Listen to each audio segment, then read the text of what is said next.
आज का विषय है सावधान, डेंगू आपके आसपास है। हेलो दोस्तों, मैं हूं इरफान ह्यूमन और आप देख रहे हैं रिसर्च न्यूज चैनल। आज अस्पतालों के इमरजेंसी वार्ड बुखार से पीड़ित मरीजों से भरे पड़े हैं। कोरोना वायरस का कहर कुछ कम होने के बीच अब डेंगू एक बड़ी मुसीबत बनकर सामने आ रहा है।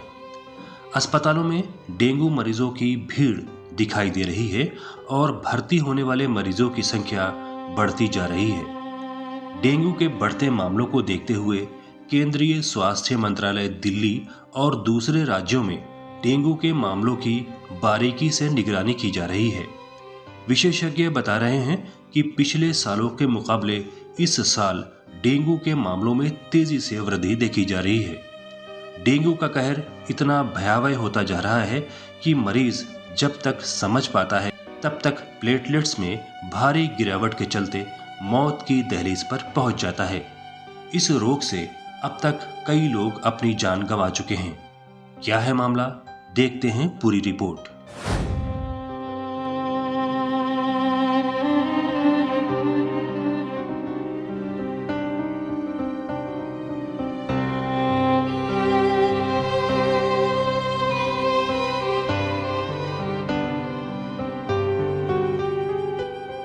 देश एक बार फिर डेंगू का डंक झेल रहा है। केंद्रीय स्वास्थ्य मंत्रालय ने डेंगू के प्रकोप से निपटने में सार्वजनिक स्वास्थ्य उपायों सहित तकनीकी मार्गदर्शन प्रदान करने के लिए पिछले दिनों 9 राज्यों और केंद्र शासित प्रदेशों में एक्सपर्ट के केंद्रीय दलों को भेजा है। उत्तर प्रदेश सहित हरियाणा, पंजाब, केरल, राजस्थान, तमिलनाडु, उत्तराखंड, दिल्ली और जम्मू कश्मीर में डेंगू के काफी संख्या में मामले आने के मद्देनजर ये कदम उठाया गया है। विशेषज्ञों की टीम में राष्ट्रीय रोग नियंत्रण केंद्र और राष्ट्रीय वेक्टर जनित रोग नियंत्रण कार्यक्रम में के अधिकारी शामिल हैं। हाल ही में 1 नवंबर को केंद्रीय स्वास्थ्य मंत्री मनसुख मंडाविया ने देश में डेंगू के खतरों की ओर ध्यान देने के लिए दिल्ली में एक उच्च स्तरीय बैठक भी की थी और स्थिति पर प्रकाश डालते हुए बताया कि कई लोग डेंगू से प्रभावित हैं और कम प्लेटलेट्स काउंट के कारण उनकी सेहत खराब होती जा रही है। दिल्ली सरकार ने सरकारी अस्पतालों को डेंगू के साथ मलेरिया और चिकनगुनिया के मरीजों के इलाज के लिए 1/3 कोविड-19 बेड का इस्तेमाल करने का निर्देश जारी किया है। एक्चुअली देखिए, डेंगू सबसे बड़े फैलने की जो वजह है वो अपने आप हाइजीन मेंटेन ना करना, अपने घर के आसपास कंटेमिनेटेड वाटर और मच्छरों से बचाव ना कर पाना। सिर्फ डेंगू के बचाव के लिए आप प्रॉपर मच्छरों से थोड़ा बचाव करें और किसी बंद जगह मच्छरदानी का इस्तेमाल करें, ठीक है। और बॉडी के लिए सबसे बड़ी चीज़ है, अगर आप डेंगू से लड़ना चाहते हैं तो इलेक्ट्रोलाइट बैलेंस करें। घर में ORS या इनरजॉल वगैरह का इस्तेमाल करें। और अगर फीवर के सिम्टम लग रहे हैं, आपको डेंगू के सिम्टम लग रहे हैं, तो सिर्फ CBC प्लेटलेट टेस्ट करवाएं, NS1-IG जो उसका टेस्ट है वो करवाएं। लग रहा है कि प्लेटलेट कम हो रहे हैं तो बॉडी के लिए इलेक्ट्रोलाइट इम्बैलेंस करें, ठीक है। इलेक्ट्रोलाइट का बैलेंस करना सबसे ज़रूरी है। अगर प्लेटलेट ज़्यादा डाउन है तो प्रॉपर जो सिलाइन होती है, सिलाइन जो ट्रीटमेंट है वो अपना लीजिए, इंट्रावेनस जो ट्रीटमेंट है वो करिए, बस और कुछ नहीं इसके अलावा।